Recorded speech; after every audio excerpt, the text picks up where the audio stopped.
بسم اللہ الرحمن الرحیم کہانی.com میں خوش آمدید۔ شروع کرتے ہیں آج کی دلچسپ اور سبق آموز کہانی۔ بھائی بیٹھک میں امتحان کی تیاری کر رہے تھے کہ پڑوس کی لڑکی ہمارے لیے کچھ لے کر آئی۔ گھر والے سبھی کہیں گئے ہوئے تھے۔ وہ سیدھی بیٹھک میں چلی گئی اور رومال سے ڈھکی پلیٹ بھائی ساحر کے سامنے رکھ کر چل دی۔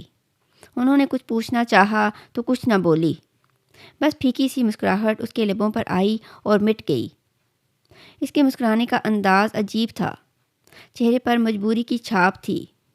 بھائی نے سمجھ لیا کہ یہ ان لوگوں میں سے ہے جو عزلی کم نصیب کہلاتے ہیں، شاید یہ اپنے گھر والوں پر بوجھ ہے۔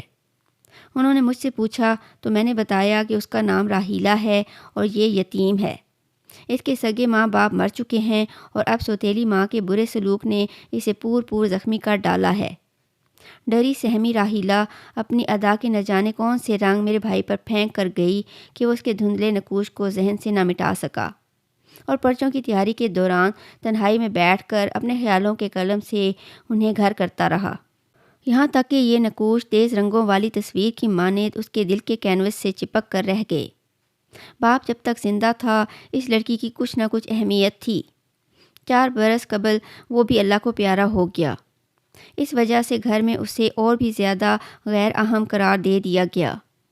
سوتیلی ماں کے 4 چھوٹے چھوٹے بچے تھے جن کی دیکھ بھال کے لیے اس نے راحیلہ کو ایک نوکرانی کی سی حیثیت دے رکھی تھی، ورنہ کب کا مرحوم شوہر کے کسی رشتہ دار کے در پر پھینک آتی۔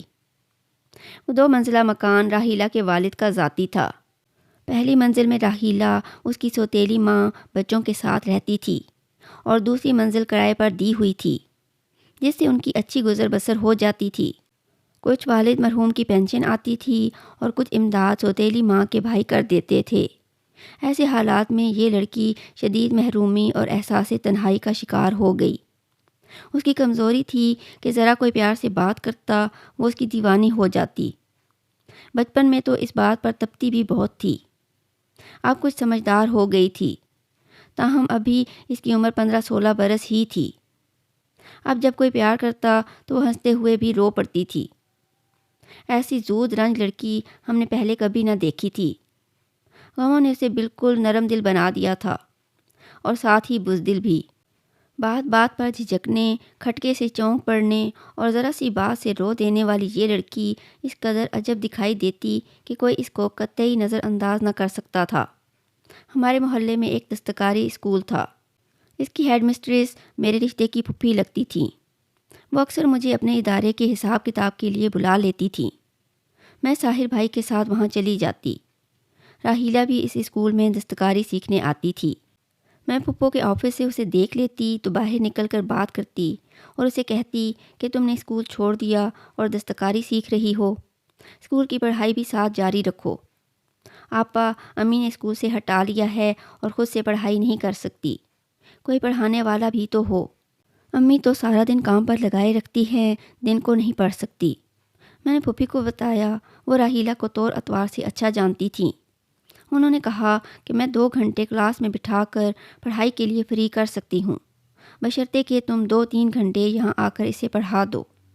بڑی نیکی ہوگی اگر تم اسے پرائیویٹ میٹرک کی تیاری کرا دو گی۔ گھر سے وقت نکالنا مشکل تھا، پھر بھی میں نے حامی بھر لی اور دستکاری اسکول جا کر راحیلہ کو 2 گھنٹے پڑھانے لگی، یہ سوچ کر کہ شاید پڑھائی کبھی اس کو زندگی میں کام آئے۔ اس کی ماں تو اس کو سلائی اس لیے سکھا رہی تھی کہ ان کے بچوں کو کپڑے سینے کے لیے ایک مفت کی درجن مل جائے گی۔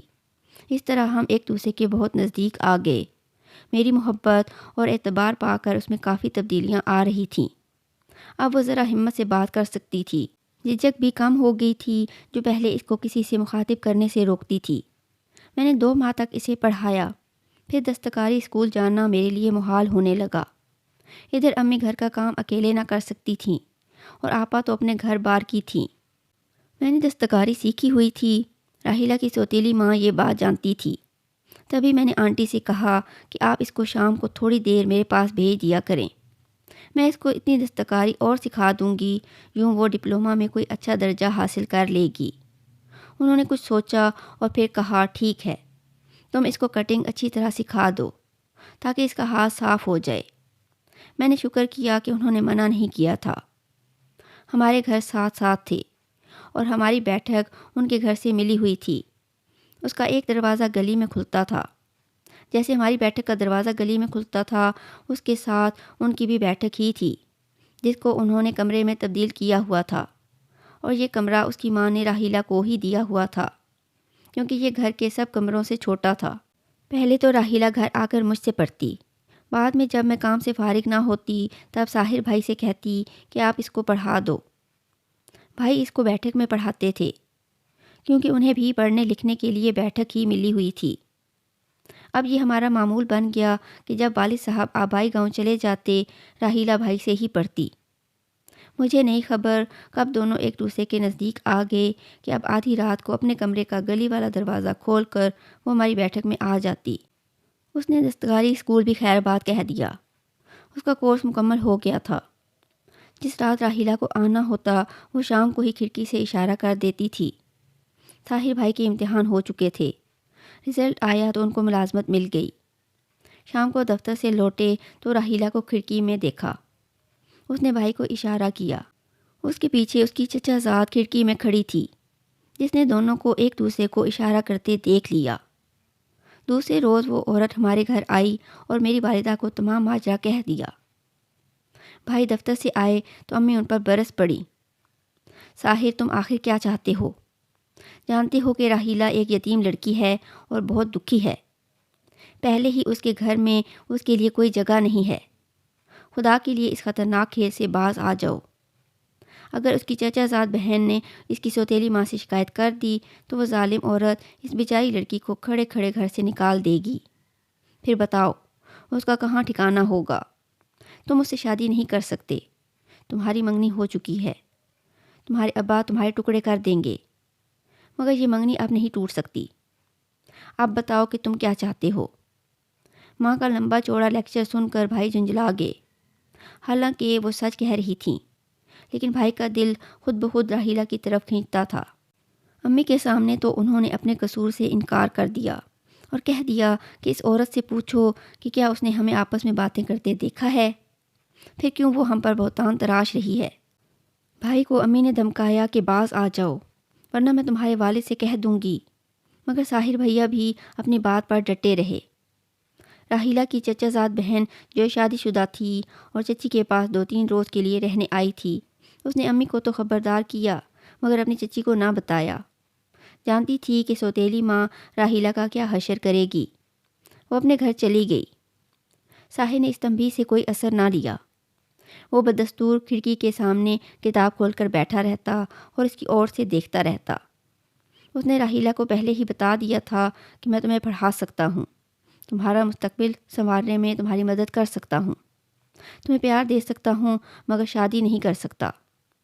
اس پر بھی راحیلہ کے پیار میں کمی نہ ہوئی۔ دراصل وہ محبت کی بھوکی تھی۔ ساحر بھائی کیا کوئی بھی اس کی غمگساری کرتا وہ اس کا دامن تھام لیتی۔ وہ متواتر رات کو بھائی کی بیٹھک میں آتی رہی۔ ایک رات وہ حسب معمول بھائی کی کھڑکی کے پاس آئی تو اس کی ماں نے اسے دیکھ لیا اور میرے بھائی کو نہیں دیکھا۔ وہ اپنے بستر پر لیٹے رہے کیونکہ ساتھ والی چارپائی پر اس رات گرمی کی وجہ سے ابا جی لیٹے ہوئے تھے۔ بھائی نے ہاتھ کے اشارے سے اسے واپس جانے کو کہا۔ وہ مڑی، اپنے پیچھے ماں کو دیکھا اور واپس گھر میں چلی گئی۔ رات کو ماں نے اسے نہ جانے کیا کیا باتیں سنائیں۔ صبح وہ پھر کھڑکی میں آئی، اس کی ماں سو رہی تھی۔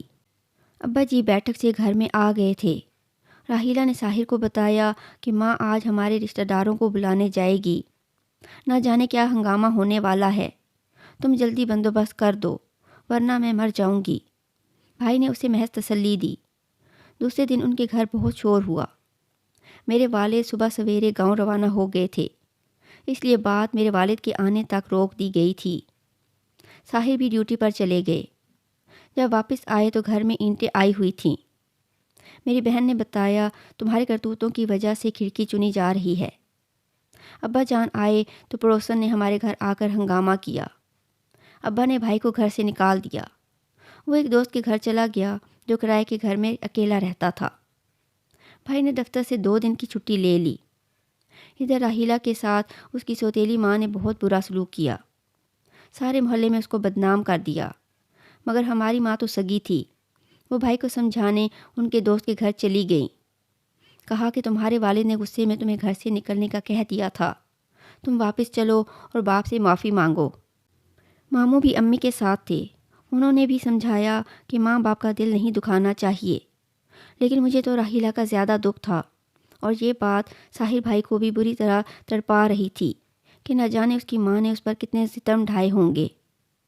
بھائی گھر تو نہیں آئے، لیکن وہ بے سکون تھے، ان سے رہا نہ گیا، اور ایک رات وہ راحیلہ کے کمرے کی کھڑکی کے پاس ہی میں آ کر کھڑے ہو گئے۔ وہ بھی جاگ رہی تھی اور رو رہی تھی۔ بھائی نے کھڑکی پر انگلی سے ہلکا سا مخصوص کھٹکا کیا تو راحیلہ نے جھٹ کھڑکی کھول دی۔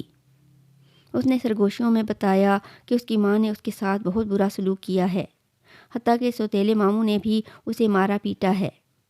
یہ کہہ کر وہ زاروں قطار رونے لگی۔ اس وقت ساحر کو خیال آیا کہ جب یہ لڑکی میری خاطر اتنی بدنام ہو گئی ہے تو پھر کیوں نہ میں ہی اس سے شادی کر لوں۔ باپ نے تو مجھے گھر سے نکال ہی دیا ہے۔ یوں اس نے کھڑے کھڑے بغیر سوچے سمجھے یہ عجیب و غریب فیصلہ کر لیا کہ میں اسی وقت راحیلہ کو لے کر کہیں دور نکل جاؤں۔ اس نے راحیلہ سے کہا کہ ایک جوڑا اٹھا لو اور برقع اوڑھ لو، ورنہ ایسے ہی چادر لپیٹ کر باہر نکل آؤ۔ میں آج صبح پھوٹنے سے پہلے ہی تم سے نکاح کر لوں گا۔ راحیلہ بھی زندگی سے تنگ تھی، گھر والوں کے سلوک نے اس کی روح کو گھائل کر دیا تھا۔ وہ گھر سے نکل کھڑی ہوئی، نہ اس نے کچھ سوچا سمجھا نہ میرے بھائی نے، جبکہ اس وقت اس کی جیب میں 1000 روپے تھے۔ یہ دونوں سیدھے ریلوے اسٹیشن چلے گئے۔ رات کی گاڑی لاہور جا رہی تھی، انہوں نے ٹکٹ لیا اور اس میں سوار ہو گئے۔ جب گاڑی شہر کی حدود سے کچھ دور نکل آئی تب عقل نے جھنجھوڑا، اور بھائی نے سوچا کہ یہ میں نے کیا کیا، میری منزل کیا ہے اور میں کہاں جاؤں گا۔ وہ سوچوں میں گم تھے۔ راحیلہ کا سوتیلا ماموں پولیس آفیسر تھا، یہ لوگ یقیناً میرا پیچھا کریں گے اور مجھے کہیں کا نہ چھوڑیں گے۔ اب بھیانک انجام سامنے تھا، کہیں جائے پناہ نہ تھی۔ راحیلہ بیچاری بھائی کے ساتھ دبکی بیٹھی تھی، اس کے چہرے پر سکون تھا۔ وہ دنیا و مافیا اور اپنے انجام سے بے خبر سو رہی تھی۔ وہ بھیا کے ساتھ سے شاید یہ سمجھ رہی تھی کہ اس کے دکھ تمام ہوئے اور اب اس کا کوئی کچھ نہ بگاڑ سکے گا۔ وہ عورت تھی جس کو بزدل کہتے ہیں، مگر ہمت والی نکلی۔ جب ساحر نے اسے پکارا تو اس نے اس کا ساتھ دیا اور اس کی آواز پر اپنی مشکلات اور ناگواریوں کے باوجود لبیک کہا۔ اور بھائی جو ایک مرد تھا، آنے والی مشکلات کے خیال سے اس کی مردانگی نے ہتھیار ڈال دیے، اور جو ہی اگلے اسٹیشن پر گاڑی رکی اور اس نے راحیلہ کو محو خواب پایا تو مستقبل کے اندیشوں سے ڈر کر اس کو تنہا رستے میں چھوڑ دیا اور خود گاڑی سے اتر گیا۔ گاڑی روانہ ہو گئی اور اس میں وہ بے خبر مسافر بھی گیا جس کی منزل ساحر بھائی تھے، جن کے بغیر یہ لڑکی بالکل تنہا اور بے سہارا تھی، جس کے پاس پھوٹی کوڑی بھی نہ تھی، وہ بالکل خالی ہاتھ اور تہی دامن تھی۔ اب آگے کی سنیے۔ بھائی نے مجھے بتایا کہ وہاں سے وہ سیدھے لاری اڈے آئے اور صبح ہونے سے پہلے ہی واپس اپنے دوست کے گھر پہنچ گئے جہاں وہ رہ رہے تھے۔ صبح ہی صبح ہمارے والد، ماموں اور راحیلہ کے ماموں وہاں گئے اور غصے میں دروازہ پیٹ ڈالا۔ بھائی کے دوست نے اٹھ کر دروازہ کھولا۔ بھائی اس وقت اداکاری سے آنکھیں مل رہے تھے۔ وہ ان کو دوست کے مکان پر پا کر ہکا بکا رہ گئے کہ یہ تو یہاں ہے، پھر راحیلہ کہاں گئی ہے۔ سبھی ایک دوسرے کو حیرت سے دیکھ رہے تھے اور ساحر بھائی انجان بنے کھڑے تھے۔ وہ لوگ مکان کی تلاشی لے کر لوٹ گئے۔ محلے میں باتیں ہونے لگیں کہ سوتیلی ماں سچ کہتی تھی، راحیلہ تھی ہی خراب لڑکی، نہ جانے کس کس سے تعلق تھا اور کس کے ساتھ گھر سے بھاگ گئی ہے۔ میری ماں نے والد کو سمجھایا کہ ناحق تم نے اپنے بیٹے کو گھر سے نکالا، وہ کسی کے در پر پڑا ہوا ہے، وہ تو اسے لے کر نہیں بھاگا، وہ کسی اور کے ساتھ گئی ہے، اب جاؤ اور بیٹے کو گھر لے آؤ۔ یوں بھائی سرخرو ہو کر گھر لوٹ آئے، مگر ان کا ضمیر کچوکے لگاتا رہا۔ انسان جب بغیر سوچے سمجھے کوئی ایسا قدم اٹھاتا ہے جو معاشرے کی نظروں میں ناپسندیدہ ہوتا ہے تو پہل اس کو احساس نہیں ہوتا کہ اس کا انجام اسے بھگتنا پڑے گا۔ بعد میں جب بری گھڑی آ جاتی ہے تو عقل کے دروازے کھلتے ہیں، تب کچھ لوگ اپنی ذات کی پرواہ کیے بغیر حالات کا مقابلہ کرتے ہیں، ساتھ ہی ساتھ ہو تو اسے تنہا نہیں چھوڑتے، اسے ذلت و رسوائی کے حوالے کرنے کی بجائے وعدہ نبھاتے ہیں۔ لیکن کچھ ایسے کم ہمت اور بزدل ہوتے ہیں کہ اپنا دامن بچا لیتے ہیں اور دوسرے کو ذلت کے گڑھے میں دھکیل کر ستھرے اور پاک صاف بن کر معاشرے کی نظروں میں بے قصور اور معزز رہنے کی خاطر اپنے ہی ضمیر کا خون کاٹ ڈالتے ہیں۔ طاہر بھائی بھی بزدل تھے، برے وقت کے ساتھی نہ تھے۔ تبھی تو ایک معصوم لڑکی جو اپنے گھر کے حالات اور سوتیلی ماں کے ظلم سے تنگ آ کر ان کے کہنے پر گھر سے نکلی تھی، پھر کبھی اس کو باپ کی چھت تلے لوٹ آنا نصیب نہ ہو سکا۔ آج نہ جانے وہ کہاں اور کس حال میں ہوگی۔ جب یہ بات سوچتی ہوں تو دل میں درد سا ہونے لگتا ہے۔ میرا بھائی بے شک اس معصوم لڑکی کو بھول گیا ہو، مگر میں راحیلہ کو آج تک نہیں بھول سکی۔ کیسے بھلاؤں اسے؟ یہ تھی آج کی کہانی۔ اگر ویڈیو پسند آئے تو اسے لائک اور شیئر کریں، چینل کو سبسکرائب کریں اور بیل نوٹیفیکیشن آن کر دیں تاکہ ہماری آنے والی ہر کہانی آپ کو بر وقت مل سکے۔ کمنٹس میں اپنی قیمتی آراء سے ضرور آگاہ کریں۔ اپنا اور اپنے چاہنے والوں کا بہت زیادہ خیال رکھیں۔ اللہ حافظ۔